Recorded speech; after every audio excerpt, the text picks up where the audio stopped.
Well, thank you. This is a great opportunity. Since I joined the club, I've greatly admired Pete Ratto for all of the things that he did. When he invited me, I asked him to send me a CV. I got something that's actually small print and occupies an entire page. I could probably talk 20 minutes about what he does and what his background is. I'll summarize it, I think, very quickly so we can move on to what the subject is. Essentially, Pete is not just a retired recology guy. He did that, but he also has dealt with everything related to that. He has also been very active in the city of San Francisco and San Mateo County and this part of California in a number of different governmental, particularly related to transportation. And he is also, and I haven't heard this lately from you, Pete, but he is a senior member of the Salvation Army, Harbor Light Center Advisory Council, as well as a number of boards. He's done an incredible amount of work with the Salvation Army. Haven't heard much since we went off of a meeting at the Marines Memorial, but I expect he's probably still with the Salvation Army doing what he's been doing for literally decades. He's been a member of the Building Owners and Managers Association of Environment and Sustainability Task Force. And he has been appointed to a number of different things, as I said, related to transportation. One of the areas that he's in is APTA, American Public Transit Association, on a whole series of committees, which actually overlaps what I do. And I'm looking forward to seeing him in Seattle on October 9th to 12th at their Transform APTA convention. We'll certainly meet as we usually do at this convention year by year. His life is so full of these, it's hard to believe he spends so much time at home, but he doesn't.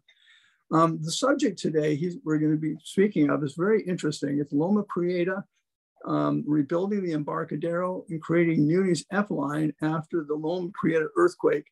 And I've got a little bit story I'll just introduce with it.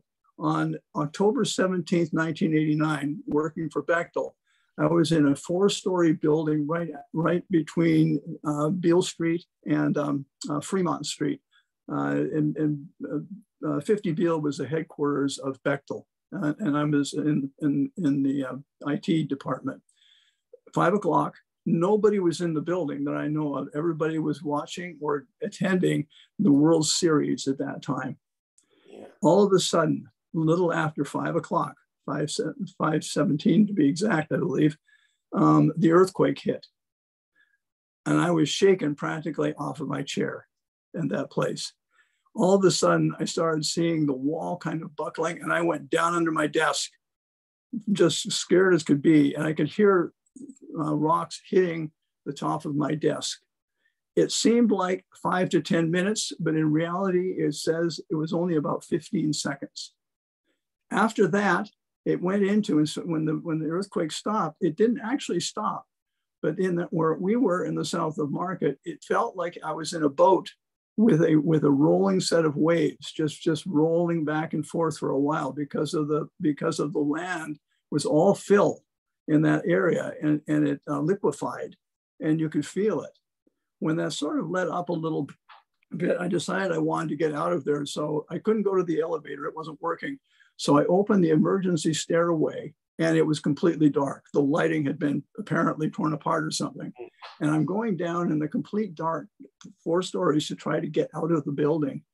And I was going down holding onto the rail, and all of a sudden there was no step. I was feeling around, and finally I grabbed the handrail with both hands. I kind of swung my legs around, and as I let myself down, I felt a step. So the steps had fallen about 3 to 4 feet down in total darkness. I got out of the building, walked out, looked around, and on Mission Street, there was a lot of debris on Mission Street. And one of the funniest things about it was there was a huge crowd of people standing on the corner waiting for the bus.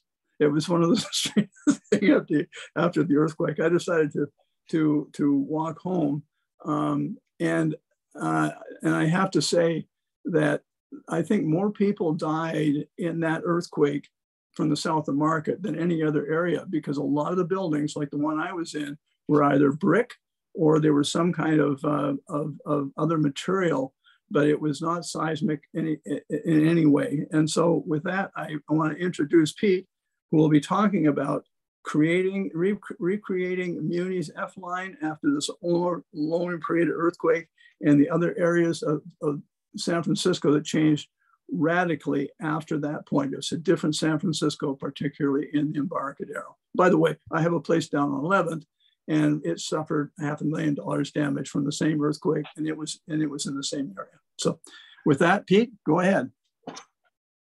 Bert, thank you. That was a great introduction, actually. You covered a lot more than I would have anticipated. So I thank you very much. Made me sound a lot better than I actually am. But anyhow, yes, I'm going to talk about the F line. And for those of you who have been to San Francisco, and for those of you who live in San Francisco or the surrounding area, you probably all know the F line is the streetcar line that runs down the Embarcadero to Fisherman's Wharf. It starts up in Castro Street and heads down Market, and then hangs a left at the Ferry Building and goes up to Fisherman's Wharf. It was not a, it's called a heritage streetcar line because it employs historic vehicles. But it was not an original Muni line. It was actually built specifically for this purpose. But when you look at how the F line started, you know, I point to the Loma Prieta earthquake as the primary, the primary reason for the F line. You know, maybe what I'll even do is just give you a little bit of background. It's like, you know, why, wait a minute, you look at this guy, it says he was a garbage man, worked for ecology, and he's here talking about public transit and streetcars and all this and that. And just to give you an idea how this came about for me is when I was a little kid, you know, I used to ride a lot on the streetcars and the buses from a very young age. My mother was in those days, you know, dad went to work, mom stayed home. So mom was detailed with taking me to the doctor and taking me here and there. When I was little, I had a lot of vision problems that required multiple trips per month to the ophthalmologist and to specialists at UC. And so we spent a lot of time riding on the bus and streetcar. And we lived at Daly City. So if you're going to UC from Daly City, it's at least 2 buses and a streetcar. If you want to go all the way downtown, it's two modes, bus, streetcar. But it takes longer because you're going all the way downtown and then all the way back. So anyhow, we started, you know, going out here to UC and you know, as a little kid, I was kind of fascinated by the streetcars and buses and big vehicles like any little kid. And so, you know, I would also pretty observant, you know, I would take note of the streetcars and what they looked like and what they did. And the line that took us out to UC was the N line. And the N line had operated the car behind me. Car behind me is a PCC car, and you're going to hear me reference that quite a bit. That's the type of car that the most common car used currently on the F line. And so I noticed, you know, when I was little, I said, these cars looked a little different than the other ones. You know, looked like they had 2 front ends, you know, I didn't quite understand it. I asked my dad, and my dad said, well, you know, that car's designed so it can run from both ends. And so when you get to the end of the line, you just put the trolley pole up on the other end and you run it back. So it was a unique car. Muni only had 10 of them. And of which 7 of them are still in service after having been rebuilt. So these are my favorite cars because when they converted them to run single end only. So if you got the seat where the motorman used to sit, which was the other front end, so to speak, well, Muni just turned the seat and they disconnected all of the controls and switches and pedals and all that, but they left them there. So you could sit in that seat and you could flip through and you could pretend you're driving the streetcar backwards, you know. And so that was always my favorite thing, you know. Oh man, you know, here comes one of the double enders and I'm going to run for that seat. And of course, if someone was sitting there, I'd just sit across and just stare at them, you know, and eventually they'd get uncomfortable enough to leave. But you know, that is kind of what started my interest in public transit. And you know, being the only child in an Italian family, pretty much got, you know, carte blanche on what you want to do. And I loved to buy books. And so that was it. You want a book, you get it. And so I accumulated a tremendous library of transit-related reference books. So I could kind of quote all sorts of different stuff that people would say, this is a little kid saying this. And I also was, because, you know, my father knew that I was very capable of getting around San Francisco, is I was also designated to bring my grandmother, Nani, to the doctors. And so I'd be dispatched with Nani and a list of where she had to go. And we would go there on public transit. And I loved it, you know. My grandmother, for instance, I would always get lunch when I was on one of these trips. And I was very fortunate that I could always go to my favorite restaurant in San Francisco, which was the lunch counter at JCPenney. I was a JCPenney guy, not a Woolworths guy. So, but that was great. Hamburger, French fries, oh man, you know, living large. So that's basically how it started. And you know, and now ever since, you know, it's like, you know, they said, well, you know, Pete, you started out riding public transit. Now you're the boss. Well, I'm not the boss. I'm just the chairman of the board. I'm not the boss, actually. But yes, it's come a long way, I have to say. So anyhow, let's get more talking about the matter at hand, which is the F line. And I always like to say that the impetus for the creation of the F line, what made the F line possible, goes back to the late 50s, early 60s. And at that time, there was a plan in effect that San Francisco would be completely surrounded by freeways. Freeways will be going from, you know, Ferry Building up on the waterfront to Fisherman's Wharf to the Golden Gate Bridge, and down south and go out to the neighborhoods, and there'll be a freeway on Gary Street. And I mean, they just had a whole network of freeways. And people in San Francisco started thinking about saying, you know, that maybe isn't a very good idea, because these freeways will cut our neighborhoods in half, and it will make it very difficult. It'll make it easy to get from San Mateo County to San Francisco, but not very easy to, you know, to get from the Ferry Building to the Castro, for instance, because of these barriers that were created. And of course, they were not very aesthetic either. They were these concrete double-deck freeways. You know, you could not probably design an uglier freeway than those. So anyhow, in 1959, it was on the put in front of the Board of Supervisors, this plan to build freeways all over San Francisco, and they killed it. Said, nope, not going to do it, because overwhelming public support for getting rid of these freeways. The Embarcadero Freeway, when it opened up, I think 2 days after it opened up, people were trying to get it torn down. And even though they tried to revive these freeway plans like every year, they were never able to do so. The people of San Francisco didn't want them. They didn't want their neighborhoods to be cut in half. They didn't want the fabric of San Francisco to be changed. And I'd say much to San Francisco's benefit, that they didn't do that. You know, it was definitely a good thing, because it would have been, you know, I mean, you just think about it, you know, what would San Francisco look like if all these freeways would have been built? All of the scenic vistas, you know, Don is here today. Don lives on Marina Boulevard. I don't think Don would appreciate the view he'd have if he looked out his front window and saw a double-deck freeway. But believe it or not, that was one of the things they had intended to do. So anyhow, they stopped it. It also kind of reminds me of what happened in New York City. If you at all follow urban planning, et cetera, New York City had a Robert Moses, who was the czar of redevelopment. And he also believed in freeways, expressways, all this kind of stuff. And a woman by the name of Jane Jacobs was sort of his opposition. And so if you ever have a chance to pick up Citizen Jane, it kind of tells the story of Jane Jacobs and her battles with Robert Moses. to also stop freeways from taking over all of New York as well.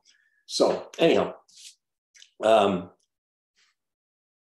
even have to roll back just to give you an idea. We don't know now, okay, the freeway revolt is sort of what made freeways maybe a bad thing, and should also give you some background on MUNI itself, which is the San Francisco Public Transit Agency. Folks refer to it now as SFMTA. Every transit agency's got to be a TA, an RTD, or something like that. They just can't call it MUNI anymore. But anyhow, MUNI began operation in 1912, right at the very end of 1912, December 28th. And it is the first publicly owned transit agency in America. And MUNI car number 1, which still is on the roster at MUNI, it's a very special historic car. That is the first publicly owned transit vehicle in America. So now we have MUNI. MUNI is the publicly owned system. It competes with privately owned systems. And one of the reasons why San Francisco wanted MUNI is because they felt they would have more control. The publicly owned systems would be answerable to the public, hopefully, as opposed to private companies that were pretty much answerable to their shareholders, not necessarily the public. So the major privately owned company in San Francisco, which there were many, was the Market Street Railway Company. And in 1944, MUNI bought it. And because of World War II, MUNI had a tremendous amount of cash flow, made a lot of profit, something public transit doesn't do. But they actually made enough money that they were able to buy the Market Street Railway all cash. So now they've got the entire network, another more than twice the size of MUNI. It was huge, covered all of San Francisco, ran a line even as far down as San Mateo. And now MUNI had managed to purchase it. And unfortunately, although they had the money to purchase it, now they were going to have to rebuild it because World War II really took a toll on public transit systems here in the United States.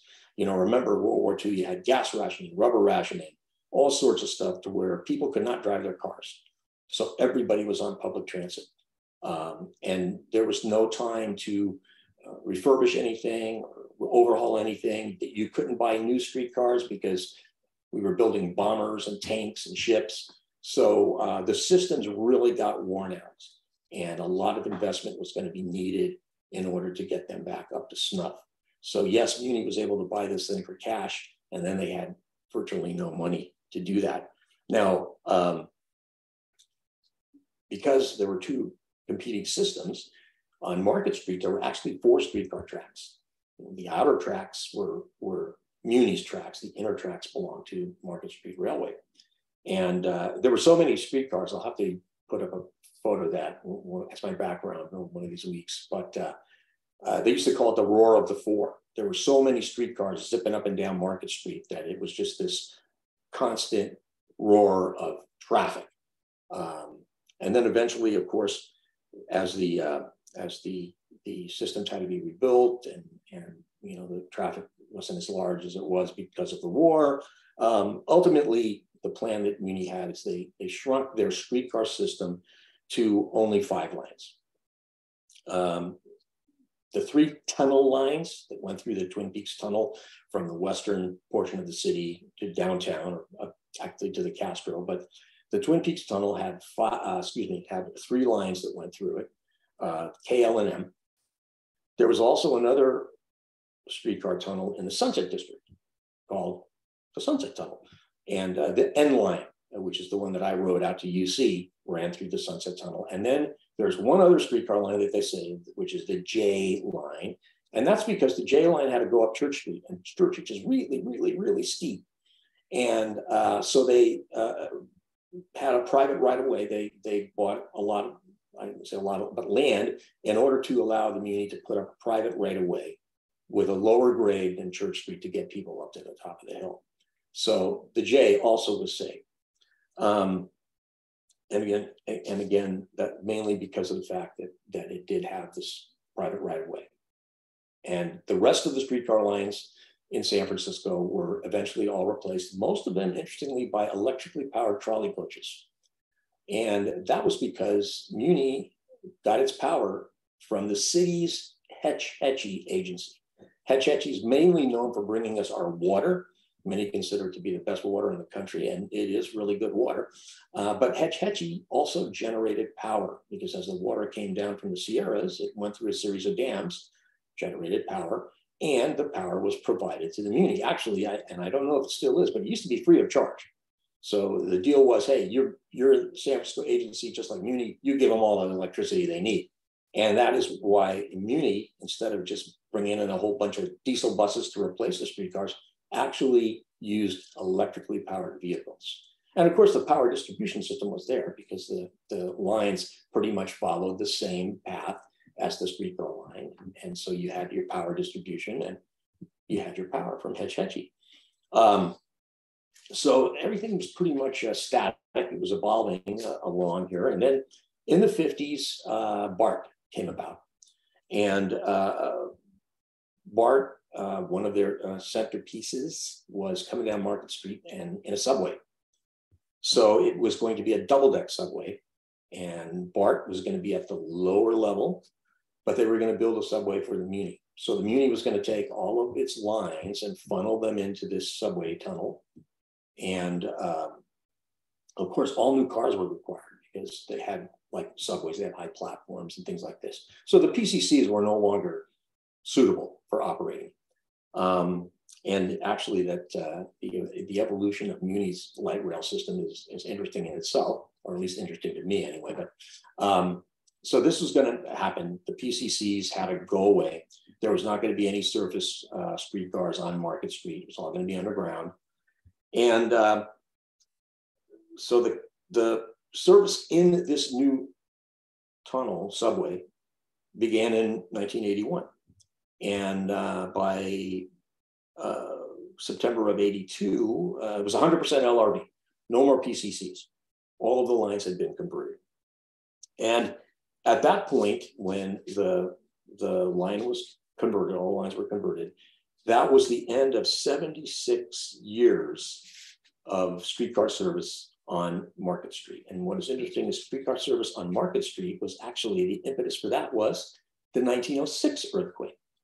There were no streetcars on Market Street until after 1906. And then the transportation system in the city had to be rebuilt. And obviously, what was being used previously were cable cars and horse cars. And they were not particularly fast. Electric streetcars much faster. So 2 weeks after the 1906 earthquake, the first electrically powered streetcar line opened up on Market Street. And that continued for 76 years. So now we have a subway, but the tracks and overhead lines were not removed. And there was some, Muni wanted to do a study on maybe they should run a streetcar line, a shuttle, or whatever. But long and short is those tracks and overhead power were not removed. So, and they did a quite extensive study. And they had also considered going to Fisherman's Wharf as well. So the sort of framework of the F line was kind of laid out there in this study. But the thing that sort of really pumped it up, starting in 1982, the cable car system was going to be shut down. It had to be rebuilt. Cable car system also was worn out after so many years of, operating. It needed to be totally rebuilt, and it was going to be shut down for 18 months. And so this was something that the folks in San Francisco Convention and Visitors Bureau, the Chamber of Commerce all realized this is not good. The cable cars are like a signature piece of San Francisco. We can't live without the cable cars, my God. So Muni had its initial idea was to run buses, but nobody is going to travel to San Francisco to ride on a bus. And then these different groups got together and decided that it would be great to have a trolley festival, streetcar festival, which would replace the cable cars. And there was a lot of support, and especially from Mayor Dianne Feinstein. And Mayor Feinstein loved streetcars, cable cars. streetcars, loved them completely. When you opened a new streetcar line, guaranteed you'd see Mayor Feinstein sitting there driving the streetcar, operating the streetcar. So there was a lot of support. Then there was also private support. The Market Street Railway got its start because of that. Two notable folks I'll mention. One is Rick Laubscher, who is now the president of the Market Street Railway. He was a media guy and handled all of the promotion and media, et cetera, for this trolley festival. And there was another gentleman, Maurice Kleibold, who was a rail fan. And Maurice actually, he wanted to run historic trolleys on the Muni. He actually went to Hamburg, Germany, bought a streetcar, imported it to San Francisco, and gave it to the Muni. They still have it. It's not operational, but they still have it. And there was the first seed, so to speak, of this F line. Fortunately, the Muni did save. Muni's always been good about saving his historic equipment. So they had enough historic streetcars that they could start this trolley festival, which ran basically from the Castro down Market Street to the Transbay Terminal, which is not at the ferry building. And that's where the cars terminated, turned around, and went back down on Market. So they started the trolley festival, and it turned out to be extremely popular. Started with just 4 Muni cars, and then, it was getting better and better. The ridership, the Market Street Railway folks were there, and they started looking for other cars Muni could use.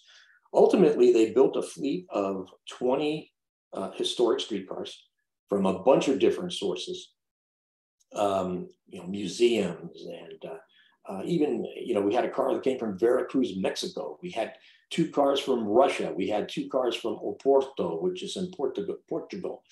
And the most famous of these cars were the Blackpool boat cars, a streetcar, open streetcar, kind of shaped like a boat, very, very popular. Still have them. And again, anytime the boat cars are out, people just love to ride on the boat cars. So this trolley festival became very, very popular.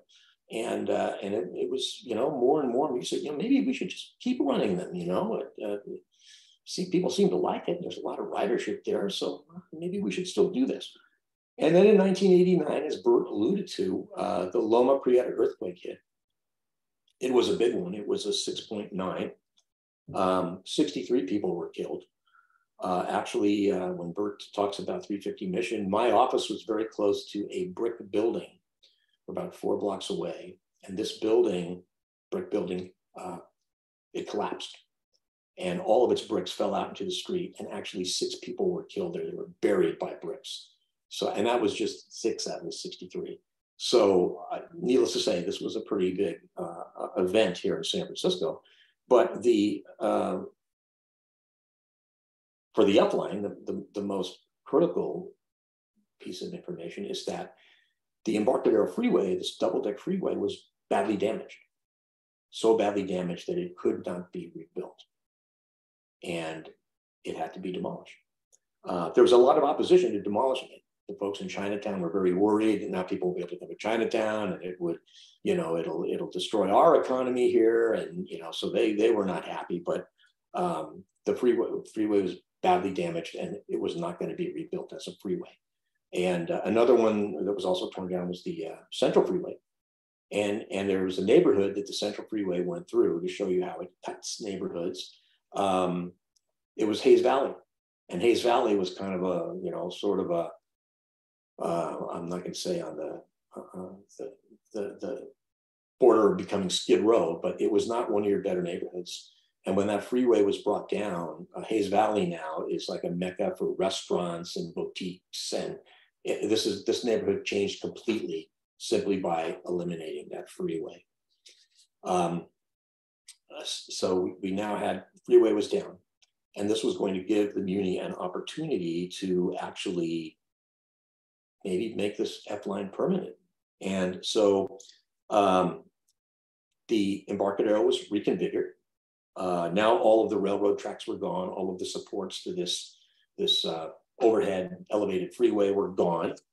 And they transformed the Embarcadero essentially into a palm tree lined boulevard with the streetcar tracks in the center, nicely landscaped, waiting shelters, all this good stuff put in there. And this was where the F line would run. Now, first opportunity was they extended the F line from the Transbay Terminal to the ferry building. That was number one. And then when they had a chance to do this, they sent the line up to Fisherman's Wharf. And of course, now this was going to be a much busier streetcar line. Muni knew it could not just depend upon its historic vehicles to cover that. They need to have a more reliable piece of equipment on those lines. So they actually went out and they bought 14 cars from SEPTA, the Southeast Pennsylvania Transportation Authority in Philadelphia. And those 14 cars were purchased primarily because they were in decent shape. They needed to be rebuilt, but they were all in decent shape. The cars that Muni had taken out of service in 1982, unfortunately, were not as in good a condition and would have required a very heavy rebuilding. So that's why we went to Philly, bought 14 cars. Muni also did rebuild 3 of its own cars. But the F line took off like right away, became a very, very popular attraction here in San Francisco. It's so popular, in fact, that Muni needed to buy more cars to handle the ridership. And they wanted to get cars that they were not going to have to rebuild. And wow, I'm just getting close to time here. I'm going to wrap it up shortly. But they bought 11 cars from Milan, Italy, that were fully operational and could be put into service right away. Then a further, in 2002, 11 more of these PCC cars were bought from New Jersey Transit. And these, again, were in very good condition. Even though they were on the East Coast, they were parked inside. So they ran on private right of way. So they didn't have to have the salt issue or anything like that. They were in very good condition. Muni rebuilt them anyway to establish its fleet. Muni also rebuilt its last 4 that it owned double enders like this one, including this car, 1006. The double enders were actually a higher capacity car, and also one of the Muni lines that was planned as an extension was the E-line. E-line was going to run down the Embarcadero all the way to the Caltrain station. And it needed cars that were bidirectional. There was no loop, there was no way to turn them around. So they needed bidirectional cars. So that's why Muni took its last 4 double enders, it rebuilt them, and had them ready for the E-line, which did run for a while. And due to COVID, it's now dormant. Hopefully it will come back. And they actually proposed to add a number of additional lines. They were going to go through there's a tunnel in Fort Mason up in the marina that is no longer used, but they wanted to extend the F line all the way down through Fisherman's Wharf up to this tunnel under Fort Mason and bring it over to the event section of Fort Mason where they have the 3 Army piers. And so that was another plan for the F line. And also they wanted to extend a line into Golden Gate Park, into where the DeYoung Museum is and the Academy of Sciences. And what they were going to do is use existing traffic on the end line. And when the line got out to 9th Avenue, hang a right and go straight into the middle of the park. That's the G line. And again, due to different circumstances, they have not started construction on that, but that definitely is one of the things that is planned. And I'll just close on the fact that the F line, while many consider it a historic line, a heritage line, it's part of the transportation system here in San Francisco. It carries, pre-pandemic, 25,000 daily riders. That is the busiest streetcar line in the country.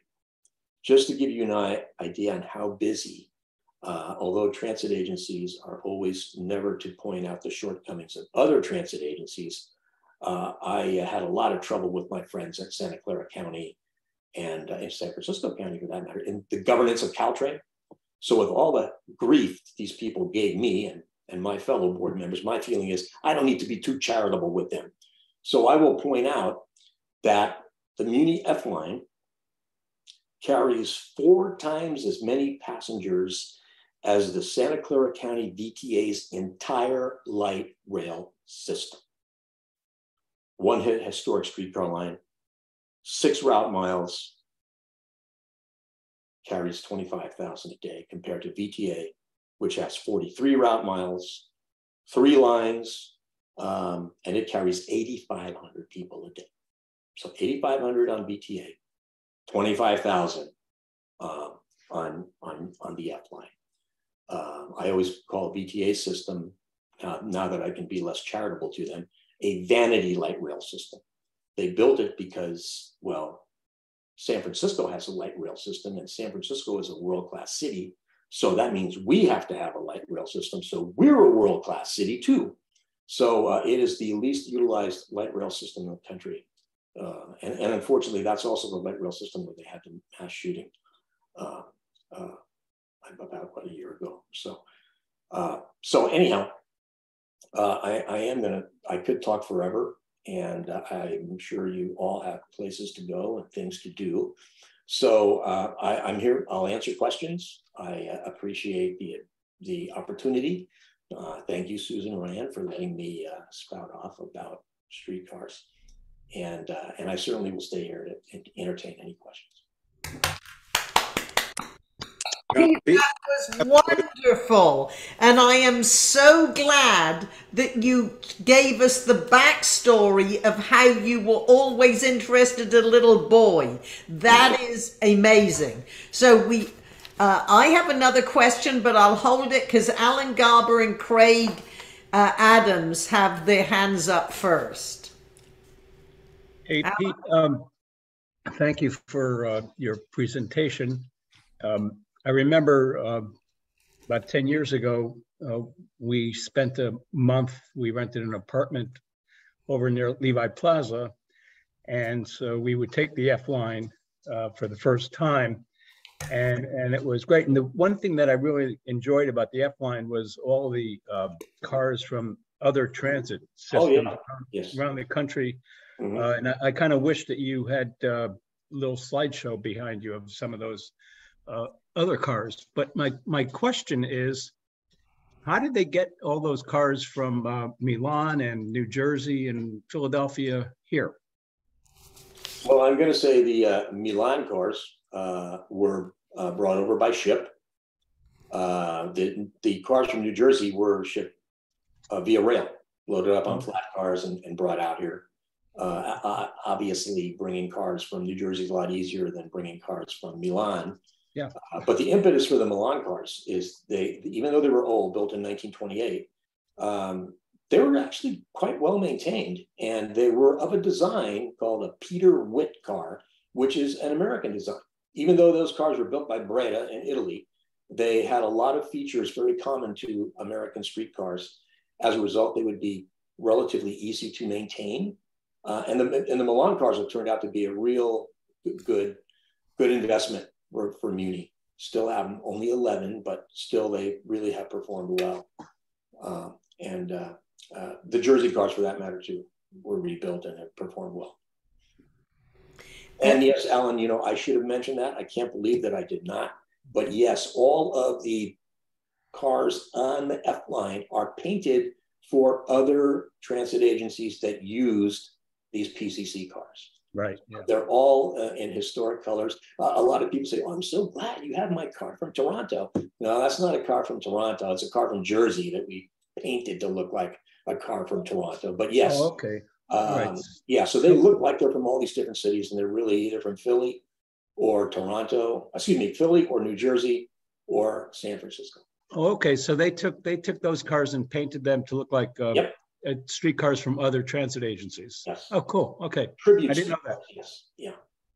Yeah, Pete, I mentioned that Quentin Kopp's going to be our next Qantas speaker, and as past president of the high-speed rail project, what are your thoughts on high-speed rail in California?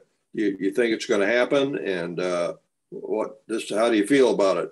Well, actually, I think high-speed rail is something that we certainly can use here in San Francisco.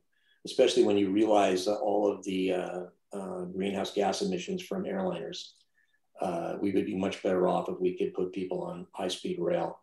And you know, but the thing is, I always have my doubts because it's like here in America, we can't build anything. You know, I mean, I always like to say, you know, I'm an Italian. Italians, we don't like to work very hard. You know, even Italy has high-speed rail, functional, dependable high-speed rail. And in America, we don't. America, when it comes to transportation, our transportation network, we're like third world.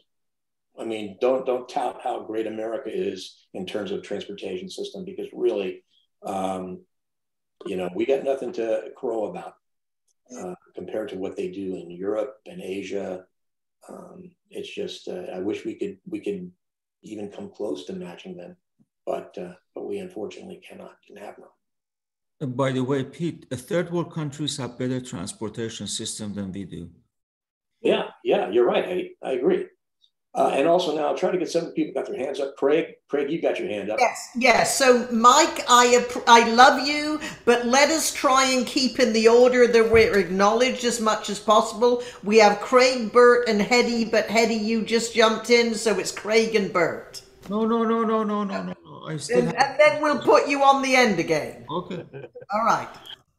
Well, Pete, first of all, the imagery you taking the car and with your grandma was great, and I thought that was great. You talked about the Woolworth lunch counter, because that, you know, those is Woolworth even around anymore? I don't think they are. I don't know. You're right. I don't think they are actually. Yeah, it's just a bygone era, but it was a great visual. So that was a nice tool.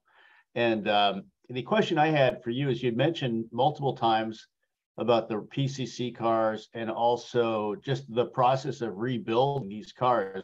Can you tell us just simply what is involved with actually a rebuild on these things? Well, you know, I will tell you, some of the rebuilds are extremely extensive. The car behind us, which was originally a Muni car, it was in storage, but really it was in relatively intact shape. So what they go in is they'll put in all new control equipment, redo the interiors, sandblast them, paint them, redo and upgrade the electrical system. But I'll tell you, the company that rebuilds these cars, it's a company called Brookville Equipment Company from Pennsylvania. They have taken cars. Muni was so desperate for these double-ender PCCs. Two of the cars that they had rebuilt had suffered fires. I mean, they were crispy critters, man. Everything, I can't believe they could rebuild them. But the basic criterion is the frame in good shape? If the frame doesn't have a lot of corrosion, if the frame isn't distorted or anything like that, you can rebuild them. And they've actually done that. Should bring out some pictures. I didn't include any pictures because I'd start talking about the individual pictures and get lost. So I figured this way, with limiting it to one, I would continue with my presentation if I have any problem. Pete, thank you. Whatever you chose to do worked wonderfully well.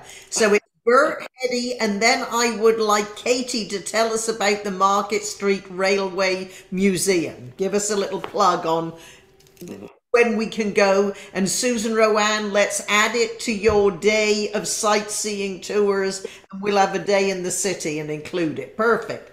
Bert? Yes, I just wanted to mention relative to the G line, part of the inspiration of that is in New Orleans, there's a similar line that runs into the park, and it has generated thousands and thousands of people who can go from hotels and things like that straight up to the park.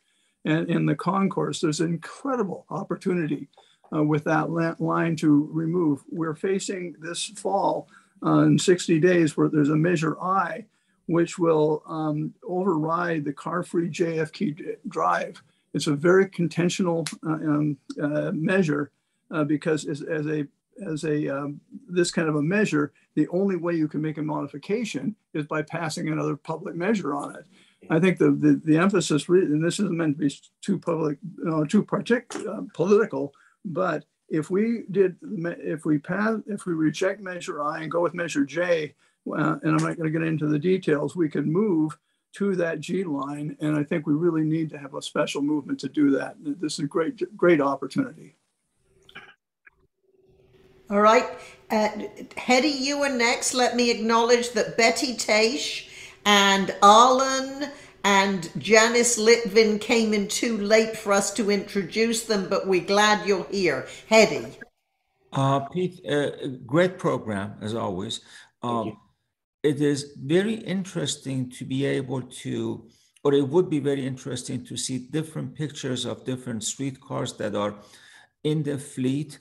Do you know if there is any website? I briefly looked and I couldn't find anything, but if you have slides of different cars that you were talking about, maybe you can have another program that you can show these different cars, what do they look like, or a little bit more in detail of different cars, because it's fascinating to learn about all these different cars, how they came about to be a part of Munich fleet. And I don't know if there is any place that we can go. Yeah, there is actually the Market Street Railway, the historic nonprofit that supports the F line. They actually have the museum, which Katie is going to talk about. It's right down on the Embarcadero, right at the across from the ferry building. But they have on their website a listing of all the cars and little line drawings that show what they look like. So yes, you could find out a lot from the Market Street Railway's own website. And actually, if you are so inclined, you can join the Market Street Railway, and they have a newsletter. And I think you can access all of the articles that they have posted on this on their website. And they are, if you're interested in San Francisco history, any San Francisco history, I do advise pulling out. I think $25 is the minimum, but hey, spend the $25 and it'll be well worth your while. Thank you. Thank you. That was great. And Katie.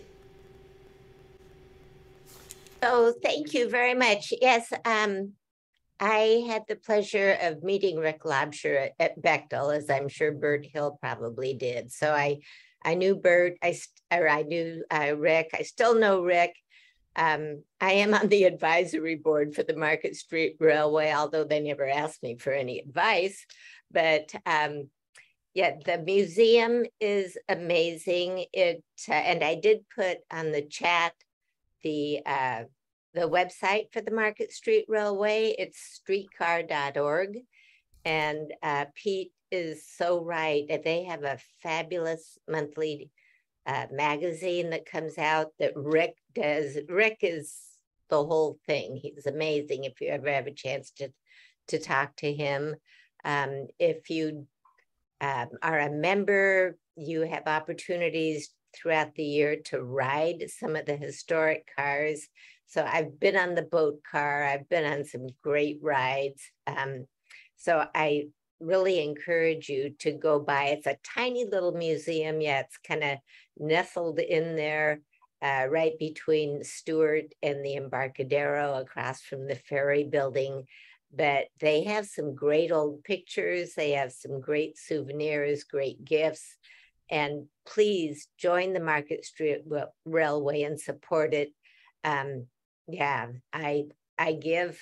That's probably why I'm on the advisory board.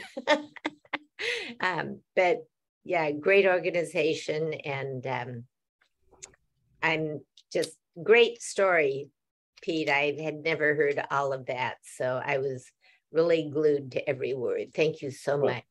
Thank you. And actually, if I will point out, I know that even we at the Breakfast Club want to emphasize social media, et cetera, but Market Street Railway is pretty active on social media. So there's a lot of stuff that you will see there if you are so inclined. And actually, just I'll sort of digress a little bit in terms of social media.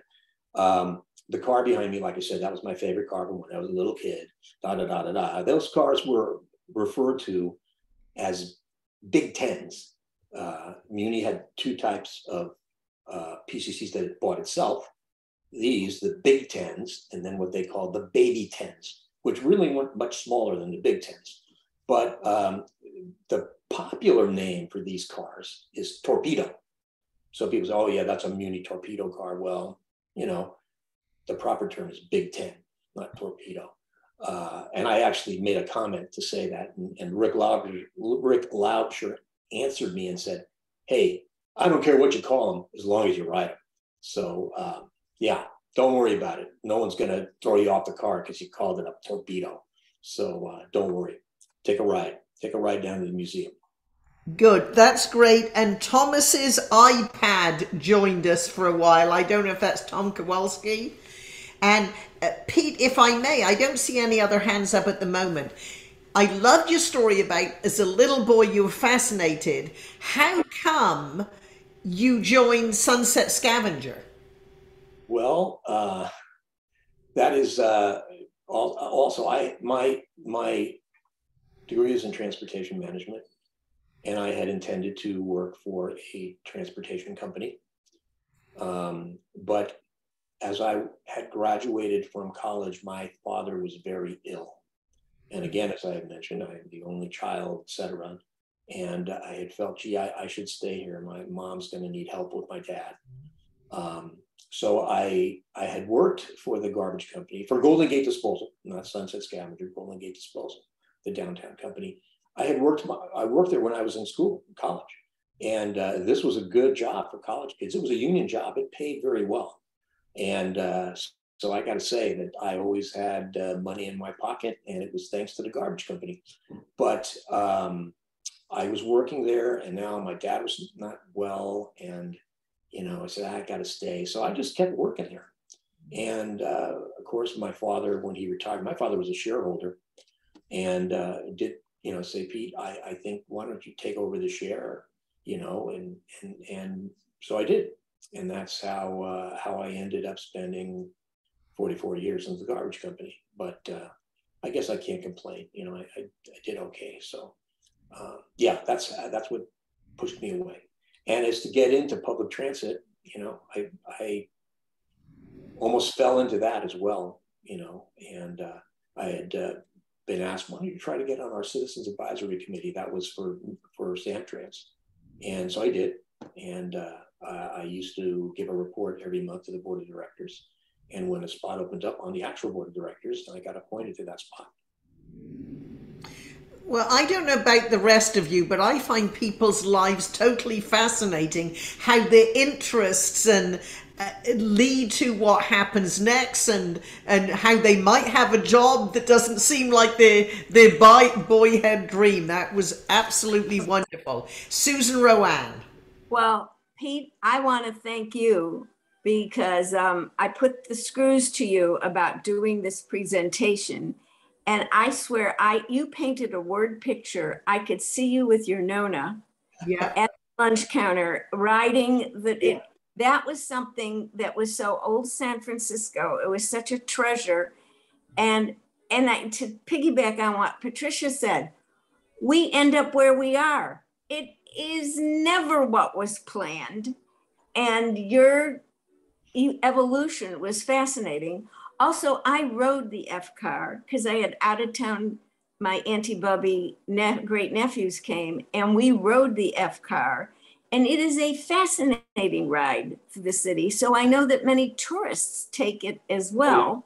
Yes. And so I felt when you said the F car, it made me smile. And so I think a lot of San Francisco's transportation has fascinating stories behind it, including a lot of how voters vote when they have to vote for improvements, et cetera. So I'm saying that all to say is, wouldn't it have been great had they done an extension to Marin on some of those tunnels so we could BART in or zoom in or trolley in if we didn't like riding the rough seas? Well, I don't, is Bert still here? No. Oh, well, he's not, his camera is off. So yeah, that would be something I think you'd have to take up with the Golden Gate Bridge. And I think they're not particularly fond of the idea of having even, it has at one time been proposed to run a BART line to Marin. And really, what kind of put the kibosh on that is that Marin's population density is low, and there would not be sufficient ridership there. Really, it wouldn't work out. It would be overkill. It would be just like BTA, you know. And you know, and I can assure you that Marin doesn't need to build a vanity rapid transit line to gain recognition. You know, you're not like Palookaville down there in San Jose. Marin has a separate cachet, so you don't have to worry about that. You don't need to do any vanity transportation systems. Pete, I had heard, I'm not sure if it's true, but when BART was first proposed, it was put up for a vote, and the voters in Marin voted against it. So they did not want to pay the tax that went to build BART, just like Santa Clara County also didn't vote for it at the time. And that's why BART didn't go to Santa Clara County originally. Yeah, San Mateo County. And also I heard, I wasn't here then, but I heard that Marin, the people there didn't want people from San Francisco and the East Bay to have easy access to get there. So I don't know if that's true, but they did vote against it. Isn't that right? Well, you know, it actually probably is true. And there are situations, actually, I would say if you ever have a couple of hours, get that book about Jane Jacobs and why, and when people say that, you know, that there is public transit, there are, you know, racist overtones to how things are done. And it's easily illustrated on the East Coast. You know, on the East Coast, a lot of the highways are parkways, and while it's a sort of a freeway, it's the bridges are not high enough for trucks and etc. Going to the Bronx. Yeah, so you know they put the parkways in, and the buses that people would take to the beach or wherever will not fit under the overpass. Hence, people from the inner city don't come out and, you know, damage your pristine beaches. So, yeah. Bert? Yes, I think my understanding from reading it, it was the San Mateo vote that curtailed BART on that Western corridor. Yeah, well, yeah, because Santa Clara County didn't vote for it. We didn't vote for it. Yeah, and that was a deciding factor that affected whether or not it ended up going to Marin or not. It was a moot point after San Mateo said they wanted out. That's my understanding. Well, it would have also what people don't seem to think about is how will BART get to the bridge and how will it get over the bridge? I mean, I think that, you know, the Marin headlands are beautiful. And so if BART had to go up over the headlands, it would probably have to be in a subway, which are extraordinarily expensive. And I think that's probably, other than a very low population density, I think that's probably the biggest impediment to putting BART over into Marin. Yeah, they didn't get that far down the line. Yeah, with Mateo, that stopped any kind of investigation of anything like that at that point. Plus, Bert, you know, Marin is better served by the ferries. The ferries are beautiful. Well, of course, our ferries go 32 knots. That's right, and the buses are really nice too. So I didn't want to go get political, start pushing transit, but yeah, that is right. All right, it is 8:59, 9 o'clock. However, Christine Torrington has a question, and then let's turn off the recording after Christine's question and Bert's and Pete's answer. Okay, thank you. Thank you very much. I think I'm audible. I just want to basically say I will never look at San Francisco or being here or the transportation or so many things the same until, as I will now, after your incredible presentation, Pete Ratto. And I tell you, I'll never look at it. We were so blessed that you stayed around, and you know, the trash system, that I appreciate too, when you look at how neat San Francisco is and all you've done for that. So just a quick comment to say thank you, and thank you for all you put into preparing this and all you continue to do to make San Francisco the place it is. So thank you so much. Thank you. I would also like to have a shout out to the program committee to identify our fascinating, interesting members and get them to put together presentations. We have fascinating speakers and many of them are in our midst. So thank you, Pete. Thank you for the program committee. And Craig, if you'd like to close the recording now. Absolutely. And let's give Pete a final applause. Thank you so much. We appreciate you. Much